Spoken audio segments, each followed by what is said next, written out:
Dan had a way of making everything feel lighter, like the world itself bowed to the rhythm of his laugh.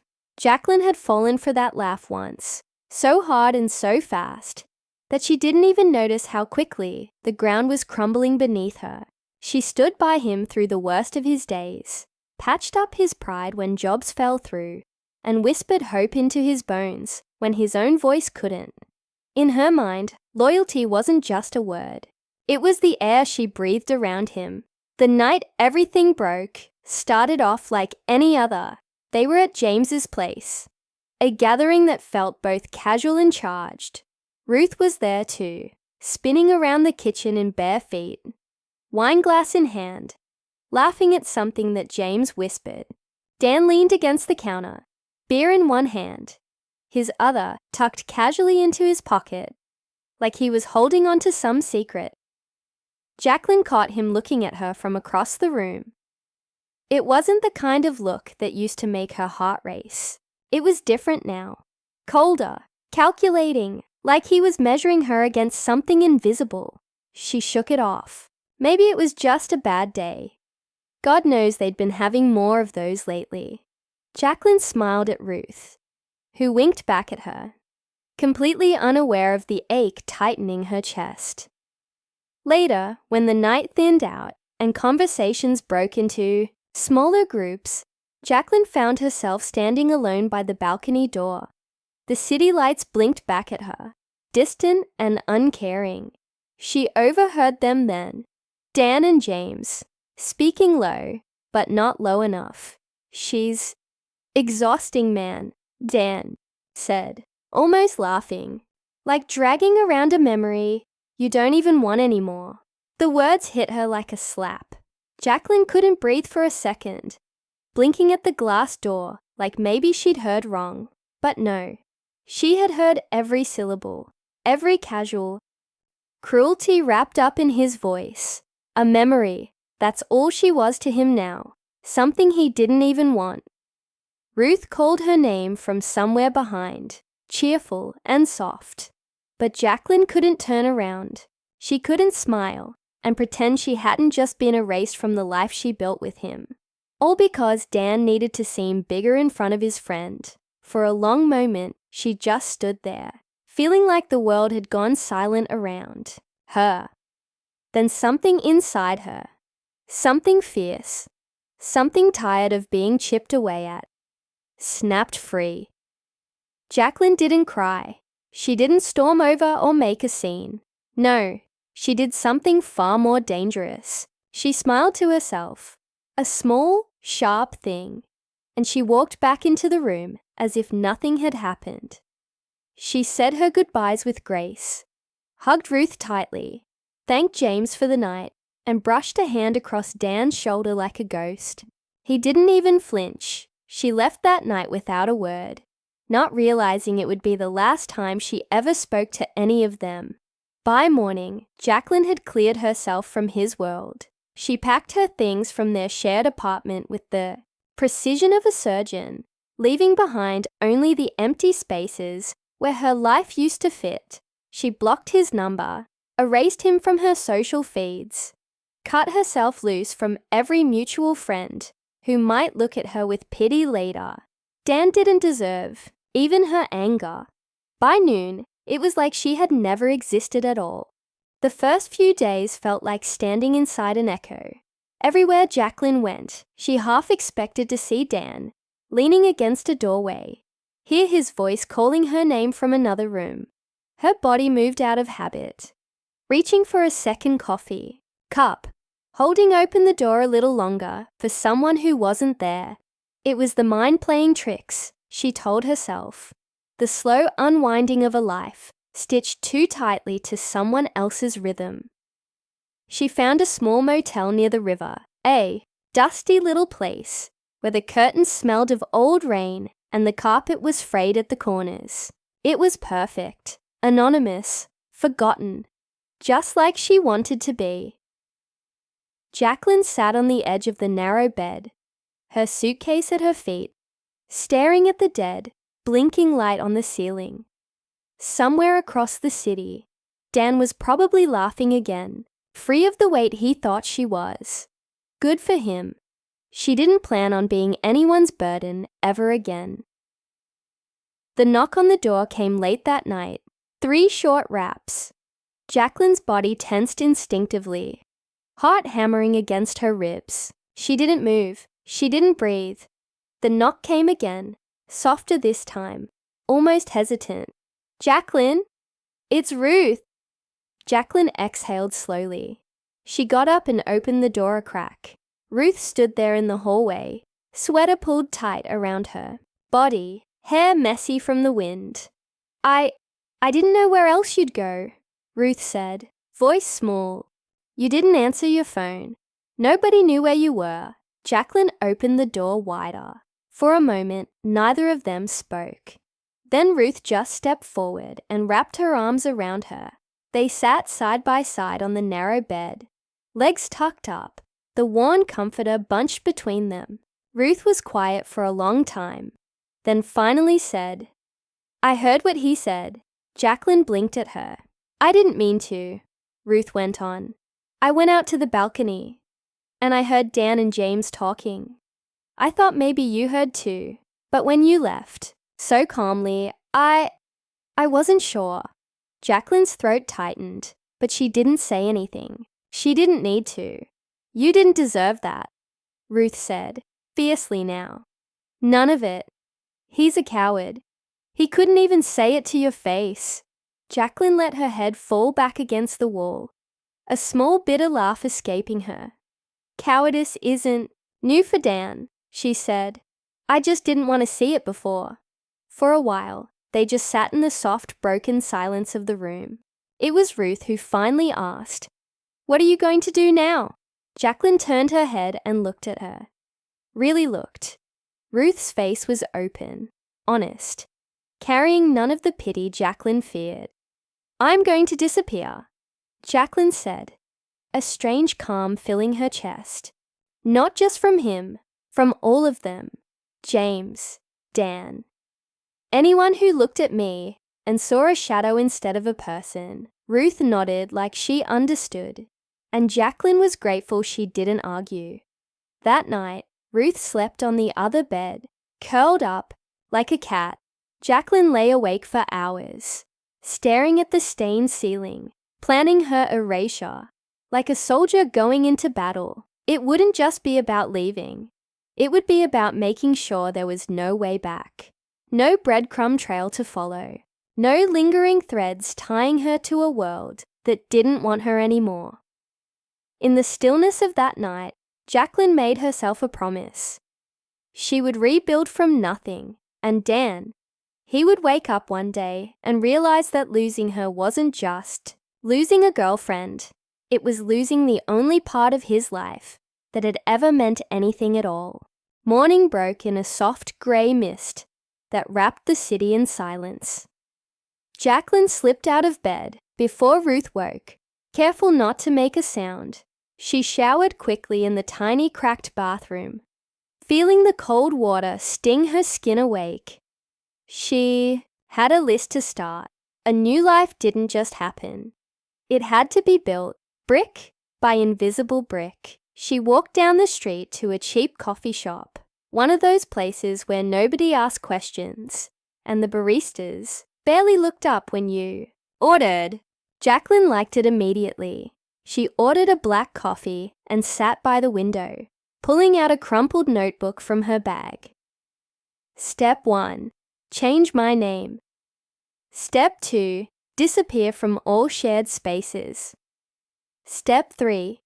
Find work where no one cares about my past. It was brutal in its simplicity. But then, so was survival. Her fingers tapped against the side of the coffee cup.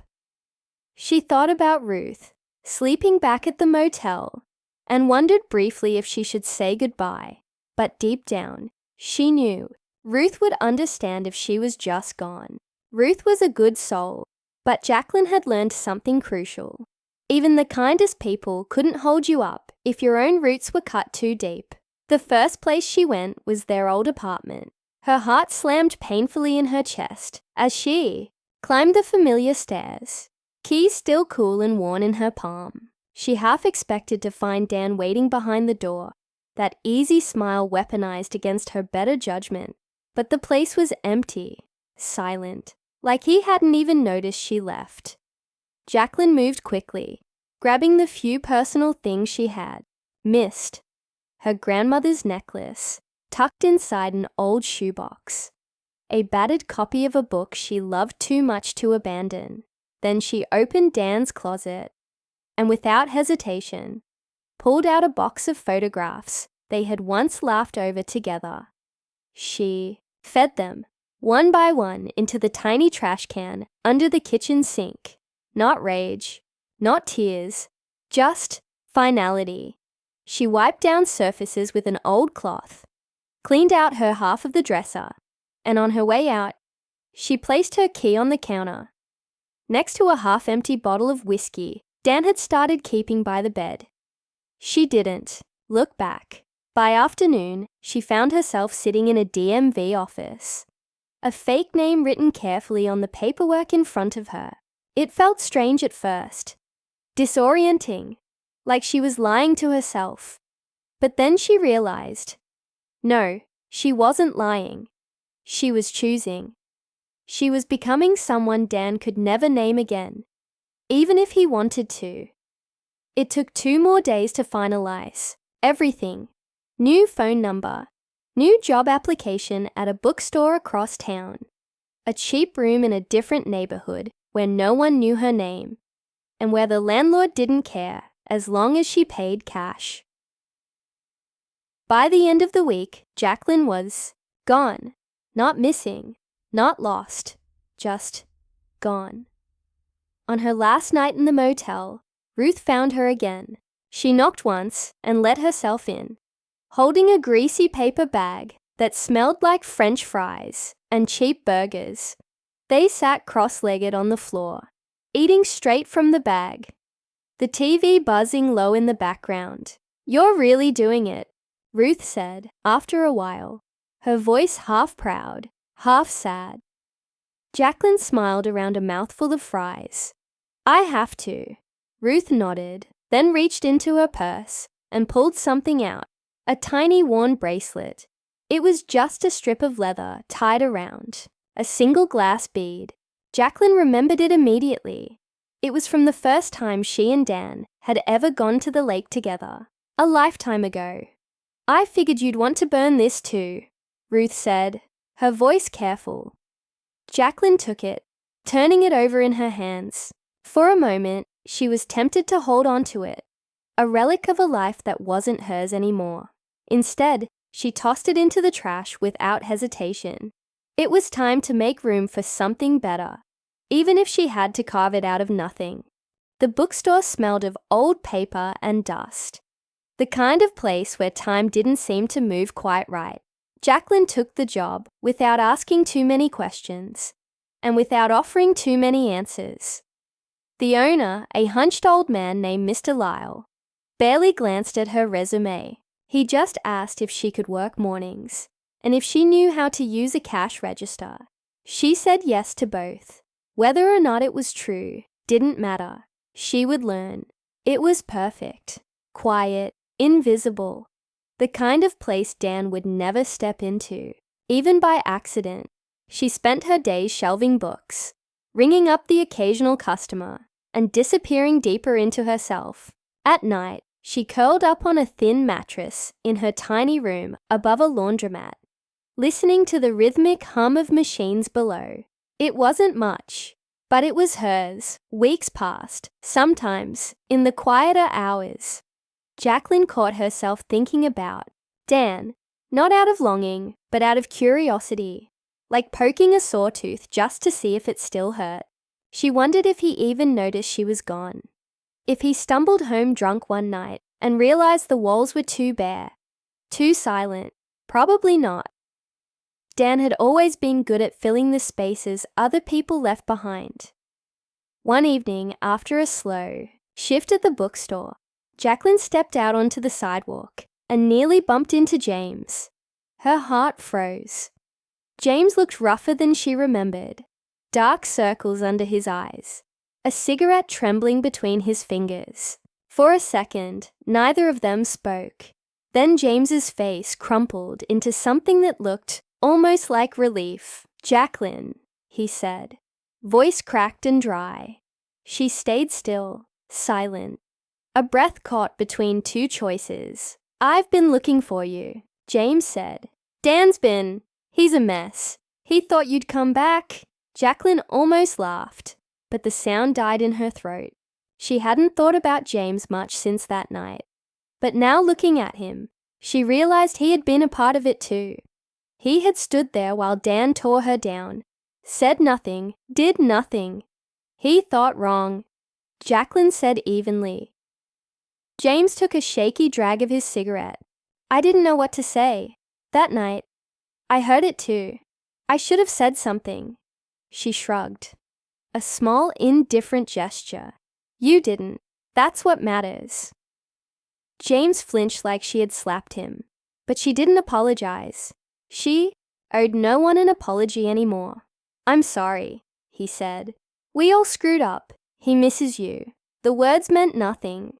They floated in the air between them, hollow and weightless. Jacqueline tilted her head slightly. "Tell him I don't exist anymore." James opened his mouth to respond, but she was already stepping around him, walking away without another glance. She didn't rush. She didn't look back. She just let the city swallow her whole, her boots clicking steady on the pavement. That night, in the silence of her tiny room, Jacqueline lay awake staring at the ceiling. Not because she missed Dan, or even because she felt sad. No, it was something else, something sharper. Freedom, real, blistering freedom, and it burned so sweetly she almost smiled. Tomorrow, she decided, she would cut her hair, maybe dye it, maybe get a new piercing. Little things, sure, but they would be hers, untouched by the hands of anyone who ever tried to tell her who she was supposed to be.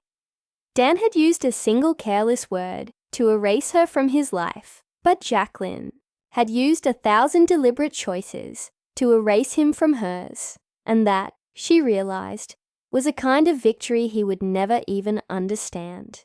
The morning buzzed low with a promise of change. Jacqueline stood in front of the cracked mirror in her tiny bathroom, scissors trembling slightly in her hand. Her dark hair fell in long, heavy strands that once Dan used to brush his fingers through, whispering lazy promises he never meant to keep. She looked into her own eyes for a long moment before she made the first cut. The strands fell one after another, silent on the floor like the last pieces of a ghost life she no longer claimed. When she finished, her hair barely brushed her jawline, sharp and new. She barely recognized herself, and for once, that felt good. Freeing. She grabbed a box of deep auburn dye from the counter, the cheapest one she could find from the drugstore down the block. By the time she was done, she looked like someone Dan would never glance twice at. Perfect. Jacqueline pulled on a thick sweater, slipped her keys into her pocket, and went out into the city. She wasn't sure where she was going yet, but her feet moved like they had their own map, a blueprint leading her somewhere she needed to be. She ended up at a street market tucked between two alleys, the kind of place bursting with colors, smells, and the noise of a dozen different languages mixing together. She wandered through the stalls, breathing in fried dough, spice, and exhaust fumes. It was life, messy and vivid and real, everything she wanted. At one stall, an old woman sold jewelry twisted from copper wire and river stones. Jacqueline paused, running her fingers lightly over a necklace with a rough green stone. It was beautiful, not because it was expensive, but because it was imperfect, wild. Like her. "You should take it," the woman said in a thick accent, smiling kindly. "It suits you. New life, yes." Jacqueline smiled back, something warm and fragile breaking open inside her chest. "Yeah," she said softly, New life. She bought the necklace for $5 and wore it immediately, the stone cool and reassuring against her skin. The bookstore was busier than usual when she got back. A shipment of new books piled high behind the counter. Mr. Lyle grunted at her and pointed to the mess without saying much else. Jacqueline didn't mind. She liked the work. It kept her hands busy and her mind quiet. But even as she lost herself in the rhythm of unboxing, shelving, organizing, a flicker of old nerves danced in the back of her mind. James had found her once. Others could too. Dan could, the thought made her stomach clench, but she pushed it down. She had erased herself so thoroughly there were barely ashes left. Even if he came looking, he would only find the ruins of the girl he had abandoned, not the woman she was becoming. After work, she walked through the city again, letting the noise fill her up. She passed lovers arguing in the street, kids kicking, a soccer ball against a graffiti-stained wall, a man playing broken jazz on a bent-up saxophone. It all soaked into her bones, a life unconnected to anyone else's expectations. Jacqueline stopped at a diner near her building and bought herself a slice of pie. She ate it slowly at the counter, the neon lights buzzing overhead, the waitress calling everyone honey, like it was the only word she knew. It felt good. It felt simple. When she finally crawled into bed that night, the green stone of the necklace pressed against her collarbone, she smiled to herself in the dark. Dan would never know this version of her. He had killed the old Jacqueline with a careless word, but the one she was becoming, she was building herself out of fire, out of the broken pieces, and she would never be touched by him or anyone like him again. The days stitched themselves into weeks, and Jacqueline didn't count them. She didn't mark them off in a calendar or track them like milestones. She lived them, quietly and fully, piece by piece. It wasn't a grand life, not some sweeping movie, moment where everything clicked at once. But it was hers. She learned the best hours to sneak a coffee from the back of the bookstore without Mr. Lyle noticing. She found a hidden bench in the park that no one ever seemed to sit on. A place where she could read or just watch the world without being part of it. She started sketching again too, a forgotten habit from before Dan, filling cheap notebooks with shaky lines that slowly grew stronger. The more Jacqueline built around herself, the more she realized how small her world with Dan had been. She had shrunk herself to fit inside it, shaved off pieces of her own wants, her own dreams, just to make room for him. Now, there was no limit to the space she could take up. No one standing in the doorway, arms crossed, reminding her how exhausting she was. But freedom came with shadows too. Some nights, after the city's buzz had dulled to a low hum, Jacqueline woke up gasping, dreams clawing at her mind. Dreams where Dan's voice echoed in the empty rooms, cold and sharp, calling her a memory he didn't want. Dreams where she was running, and every door she opened led back to that night. She'd sit up in the dark, heart pounding, sweat cooling on her back, and remind herself, "You're not there anymore. You're not his anymore." One evening, after closing the shop, Jacqueline locked the front door and caught her reflection in the glass. She barely recognized herself. Short, messy auburn hair, a loose sweater draped over jeans ripped at the knees, the green stone necklace sitting heavy and sure against her throat. She looked solid, real, like someone who could survive being forgotten. The next day was unusually slow. Mr. Lyle grunted at her to take a long lunch, so Jacqueline wandered down to the waterfront. She found an old pier, half rotted and abandoned, where a few stubborn fishermen still cast their lines into the dark water. She sat at the edge, legs swinging over the side, arms wrapped around herself against the breeze. She thought about Dan, not the way she missed him, because she didn't, but about how easy it had been for him to cut her loose. How disposable she had been to someone she once thought would build a future with her. And yet, here she was, breathing, living, changing. A voice broke through her thoughts, sharp and male, calling from down the pier. Her muscles tensed immediately, fight or flight rising in her chest. She turned her head slowly, heart hammering. It wasn't Dan. It wasn't James. Just a man yelling to his friend about a catch too small to keep. Jacqueline let out a long breath, her body sagging with relief. She needed to stop jumping at every shadow. Dan was in the past, a crumbling monument to a version of herself she didn't recognize anymore. Still, she stayed on the pier until the sun dipped low, burning the sky in fierce oranges and pinks. She watched the water churn and thought about the girl who had once stood in Dan's kitchen, frozen by a few cruel words. She wasn't that girl anymore. She was something sharper now, something he could never touch again, not even if he tried. And, somewhere deep inside her, Jacqueline knew she hadn't just survived Dan's betrayal. She was going to thrive because of it. The first real test came sooner than she thought. It was a rainy Thursday when Ruth showed up again, soaked to the skin, hair clinging to her cheeks. Jacqueline barely recognized her at first, standing in the bookstore doorway, shivering under the flickering neon open sign. Jacqueline's stomach twisted.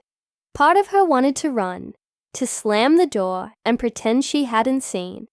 But Ruth had been one of the few who hadn't betrayed her that night. Ruth had tried. Jacqueline gave a small nod, stepping aside to let her in.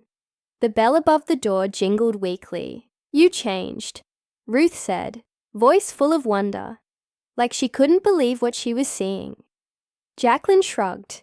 "I had to." They sat at the tiny counter in the back, where Mr. Lyle kept an old coffee pot simmering. Ruth wrapped her fingers around a chipped mug, staring down into the black swirl. "I shouldn't have come," Ruth said after a while, her voice thin and broken. "But you deserve to know. Dan's been looking for you." Jacqueline blinked, her hands steady, even though her heart thudded painfully. "Let him look." Ruth gave a sad little laugh. "He's not doing well, Jacqueline. Drinking too much, picking fights, acting like he's the victim." Of course he was. It was the only role Dan ever played well. The wounded hero, the poor man wronged by a woman who dared to have a breaking point. Jacqueline said nothing, just sipped her coffee. "I think..." Ruth hesitated, chewing the inside of her cheek. "I think he finally realized what he lost." Jacqueline looked up then, meeting Ruth's eyes, feeling a strange, steady calm settle into her bones. "No," she said quietly. "He realized he lost control." Ruth flinched, a small guilty movement. Maybe she saw it now too. The way Dan had chipped away at Jacqueline's spirit, the slow erosion disguised as love. Maybe she had always known, but hadn't wanted to name it. "Are you happy?" Ruth asked suddenly, almost desperate. Jacqueline thought about it, about her tiny room, the hum of the laundromat, the smell of old books and river water and freedom, about the ache that still sometimes clawed at her ribs when she least expected it, about the new fierce self she was growing inside her chest like a wildfire. "I'm free," Jacqueline said finally. "Happiness. That'll come later." Ruth wiped at her eyes, smudging her mascara. "I'm sorry, Jacqueline, for not speaking up, for standing there like a coward." "You were scared," Jacqueline said, shrugging again. "So was I, but I'm not anymore." Ruth nodded, pressing her trembling hands flat against the counter like she was grounding herself. Then she pulled something from her bag, a small envelope worn at the edges. "He wrote you a letter," Ruth said, sliding it across the counter. Said it was the only way he could say what he should have said a long time ago. Jacqueline stared at it. She didn't touch it, didn't even want to. "I don't need his words," she said, her voice soft but sure. Not anymore. The envelope sat there, between them, heavy with things that no longer mattered. After a moment, Ruth picked it up again, tucking it back into her bag like it weighed too much to leave behind. "I understand," she whispered. Jacqueline stood, grabbing her apron from the hook. "I have to get back to work," she said, smiling politely. "Thanks for stopping by. It wasn't cruel. It wasn't angry. It was just..." "Done," Ruth nodded, her eyes shining with unshed tears. She didn't try to hug Jacqueline. She didn't beg her to come back. She just slipped out the door, the little bell jangling weakly behind her. Jacqueline watched the rain swallow Ruth whole as she disappeared down the street. When the door swung shut, Jacqueline turned back to the shop, the smell of paper and dust and coffee wrapping around her like armor. She had survived the worst of it. Now came the part she had been waiting for, the part where she built a life so solid, so beautiful. Dan's name would sound like nothing but a mistake from another language when it tried to find her. The days turned warmer, the bitter bite of winter slipping into memory. Jacqueline's life continued, quiet and steady, like a river smoothing out its own rough stones. There were no big dramatic moments, no apologies crashing through her door, no begging, no grand gestures, just the simple, undeniable fact. She had moved on, and Dan was stuck in the place he had made for himself. One evening, after the bookstore closed, Jacqueline walked down to the waterfront again. It had become her ritual. Now, her way of remembering who she was and who she wasn't willing to be anymore. The sky bled gold and purple over the water, and the world smelled like rain and salt. She sat at the edge of the pier, the same way she had weeks before, legs dangling, the wind tugging at the ends of her sweater. The green stone around her neck was warm from her skin, steady as her heartbeat. She didn't think about Dan anymore. Not really. Sometimes, a memory floated by, his laugh, the curve of his mouth when he lied. But it didn't stick. It passed through her like a cloud drifting across the sun, temporary, powerless. For the first time in years, Jacqueline wasn't waiting for anyone. Not for love, not for forgiveness, not for someone to notice her standing there, still breathing after they broke her. She was enough, exactly as she was, sitting on that broken old pier with nothing but the sound of the waves for company. Behind her, the city moved on too. Cars passed. Lights flickered on in tiny apartments. Somewhere far away, a song floated out of an open window. Life didn't stop when your heart broke. It just kept going. And if you were brave enough, if you were stubborn enough, you learned how to move with it. Jacqueline pulled out a little notebook from her bag, the one she had been filling with sketches and bits of poetry. She flipped to a fresh page and, without thinking too hard, began to write, not about Dan, not about what she lost, but about what she found. Her handwriting was uneven, hurried, but she didn't care. The words tumbled out like they had been waiting. For her all along, she wrote about quiet mornings, about coffee cups and creaky floors, about the strange comfort of laundromat hums and books that smelled like other people's memories, about sitting on an old pier and realizing the world was still huge and full of things that didn't need her to be anyone but herself. And when she finished, Jacqueline smiled, not a bitter, broken smile like before, but a real one, small, solid, unshakable. She closed the notebook, tucking it safely back into her bag. As the first stars pierced the darkening sky, Jacqueline stood and brushed the dust off her jeans. She gave the river one last look, a silent thank you to the girl who had stood here weeks ago, trembling and raw, but refusing to fall apart. Then she turned and walked back toward the city, her city now, where the streets were wide and messy and full of strangers who didn't expect her to be anything but alive. Dan would wake up every day, wondering why nothing felt right anymore, why everything tasted a little more bitter, looked a little more grey. He would spend the rest of his life trying to fill the hollow space she left behind.